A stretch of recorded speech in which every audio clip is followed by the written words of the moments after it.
Hello there and welcome to today's video where I'm going to show you how I changed the engine air intake filter in my 2011 Nissan Frontier. I have the SV Crew Cab model and it came equipped with the 4-liter 6-cylinder engine. Between model years 2005 and 2019, the Frontier actually had two engine options. One was a smaller 2.5-liter 4-cylinder and the other is what I have, which is the larger 4-liter 6-cylinder. The filter location, size, and replacement are different between the two engines, and this video exclusively covers the 6-cylinder.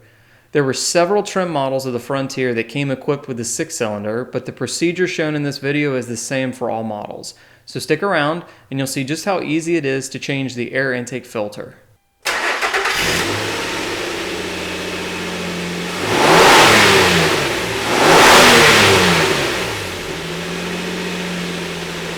Now before we get started, I wanted to let you know that in every Frontier owner's manual there is a maintenance and DIY section. There's a lot of good and useful information in that section of the manual, and if you want to read the official Nissan factory instructions for the intake filter replacement, they are included in the maintenance and DIY section. In the manual, this filter is referred to as the air cleaner, and the manual includes instructions for both the 2.5-liter and 4-liter engine options.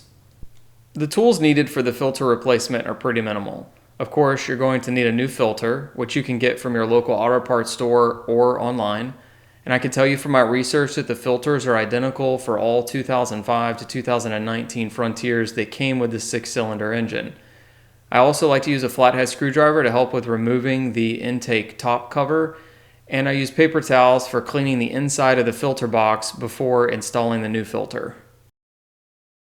The first step in the filter replacement is to pop the hood and secure it with the support that's on the driver's side of the engine bay. Next, locate the air intake filter housing, which is here in the engine bay on the driver's side and toward the front of the truck. The filter is inside this black plastic box. Now to access the filter, you need to open up this cover. For this filter change, I'm going to be completely removing the top part of the filter housing. And while it's not necessary to remove the entire top cover, I like to because it makes checking and cleaning the interior of the filter box a lot easier. First, I use the flathead screwdriver to loosen the band strap that's on the flexible connector between the filter housing and the intake pipe that leads to the throttle body. The band strap can be loosened by turning the head on the strap counterclockwise until it is noticeably loose. Next, I disconnect the mass airflow sensor harness and detach the clip that secures it to the filter housing. Then I unclip the two metal clamps that hold the top of the filter housing to the bottom. And this can be a little tricky if these haven't been removed in a while. And with the clips undone, the top can be fully removed from the bottom of the housing. You may have to wiggle it back and forth a little bit to get it to slide out of the flexible connector, but once it's freed, the cover can be removed. This exposes the existing filter, which can be lifted right out of the housing. Next, I clean the inside of the air box. It's been a while since I've changed my filter, and as you can see, the box is pretty dirty and even has some leaves in it. I'm fast forwarding through this process, but in general, I use a vacuum cleaner to clean out as much of the large debris and leaves.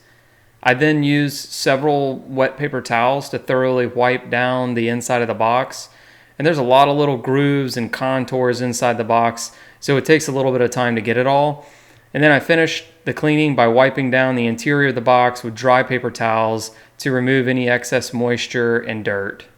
Now that the box is clean, it's time to install the new filter. The new filter sits right into the housing with the pleated side facing down and the reinforced side facing up.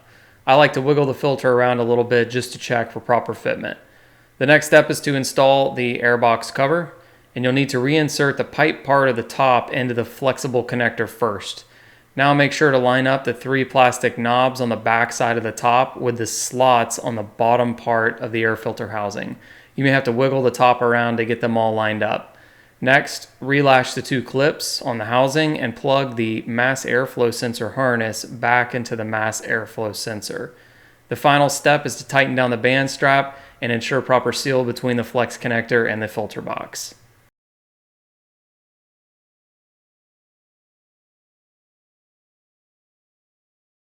Thank you for watching this video. I really hope that you found the content useful and will consider liking the video. Take care and happy frontiering.